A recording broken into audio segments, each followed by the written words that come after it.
halkan waxaa shir jaraa'id ku qabtay mas'uuliyiin ka tirsan dawladda Puntland oo wasiirka wasaaradda amniga Cabdisamed Maxamed Gallan oo iminka ila jooga oo hakacay wasiir muxuu ahaa ujeedka kulanka hor bismillaah alxamdulillaah aad baa u mahadsantahay ujeedka kulanku wuxuu ahaa isxog waraysi xaaladaha amni ee gobolka bari gaar ahaan magaalada Boosaaso oo aanu saraakiisha kala duwan ee ciidamada qaybahooda kala duwan aanu kulan la qaadanay iyo awaamir la farayay in ay fuliyaan kadibna waxaa noo xigay shirkii jaraa'id oo hadeer aan naga qabateen aad u mahadsantahay madaxweynuhu xilka qaadis wuxuu ku sameeyay agaasimihii BSF-ta agaasimo cusubna uu magacaabay BSF page-kooda Facebook way kaga soo jawaabeen idinkuna hadda shir jaraa'id baa qabateen waxaad sheegteen wixii aad u timaadeen magaalada xil wareejinta ee kamid inaysan hirgelin maxaa hor taagan in xil wareejin ay dhacdo aad baa u mahadsantahay horta waddanka nidaam baa ka jira iyo kala dambayn qofku waa khaldami karaa waxbuu ismoodsiin karaa laakiin at the end waxay ku dhammaanaysaa systemka iyo nidaamka dastuuriga ah ee waddanka ka jira in loo hoggaansamo taliyihii BSF madaxweynuhu taliyihii hore BSF xilku ka qaaday taliye cusub uu magacaabay wax kale oo murana iyo dood iyo mid dambe jiraan xilkaasi waa inuu u kala wareegaa labada taliye oo midna ka degay midna soo fuulay wixii kaloo soo hara waa hadal badin iyo hadal tiro inuu laba maalin iyo qaatana eedeeda annaga waxaanu saaraynaa agaasimihii hore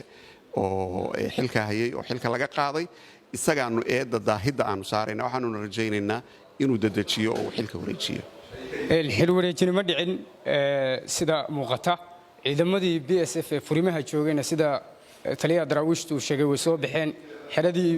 magaalada Boosaaso bay joogaan bal furimihii marka ka war aad baa u mahadsan tahay dowladda Puntland waa dowlad ballaaran oo ciidamo fara badan oo kala duwan leh hadday dhacdo in meel ka mida meelihii furimaha ahaa ciidamadu ay deganaayeen ama ay ciidan yaraan ay ku dhacdo ama ciidan mar kasta waa gadoodaayo dee waynu naqaanaa nidaamka ciidan wuxuunbaa laga yaabaa inay gansadaan oo ay meesha banneeyaan arrimahaasoo kale hadday dhacaan waxaa jira oo diyaarsan colol fara badan oo loogu talagalay meeshii baahi ka jirto immediately inay buuxiyaan sidii baana dhacday haddii ay ciidamadaas furinta jooga ay soo banneeyeen wakhti badan ma aysan qaadan markiiba ciidankii soo baxay ciidan laba jibaarkood ama ka badan ah in ay fariistaan fariisimadii ay ciidamadu ka soo baxeen warkii halkan wuxuu u badnaa fariin iyo baaq loo dirayo asad iyo maxamuud iyo taliyuhuna uu ku celceliyey maxay tahay beerlaxawsiga dawladdu ay wado tallaabo kaleeto ma jirto adaa saa u dhigay annagu meesha tanbeerlaxawsina ma yaallo hadal jiricsanna agtayada ma yaallo digreetaa soo baxday ninbaa xil laga qaaday ninbaa loo magacaabay waa inuu xilkaa kala wareego wax kaloo hadala ma jiraan haddii aanay dhicin way dhacaysaa nidaam baa waddanka jira weligeeday dhici jirtay way dhici jirtay ayaama xil isku adkeeya oo xoogaa isagu markaa laakiin at the end xilka waa uu wareejin jiray maxamuudna waddadaasuu maraya xilkana uu wareejinaya waxaa muuqata in culays uu jiro magaalada Boosaaso marka xaqada laga hadlo oo ciidamo badan ay soo galeen dawladda iyo ciidan kale dawladda BSF-ba shacabkuna arintaas cabsi bay ka qabaan maxaa adoo wasiirka amniga sheegaysa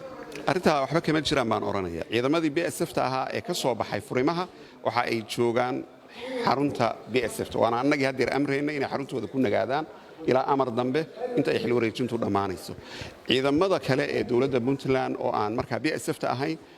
Boosaaso horey bay u joogeen ciidamo kala duwan baa joogay kuwa hor la imanaya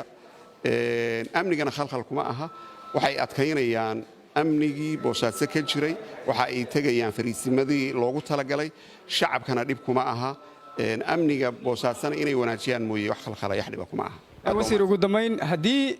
waan aragnay tallaabadan haddii wax isbedeli waayaan muxuu yahay qorshaha dawladda horta sideedaba waxaa fiican qofku inuu optimism noqdo ma wanaagsana inuu qofku noqdo qof aan mutafaa'il ahayn mutafaa'ilnimada wanaagsan tashaa'umku ma fiicna waxba ma dhacayaan shida ma dhacayso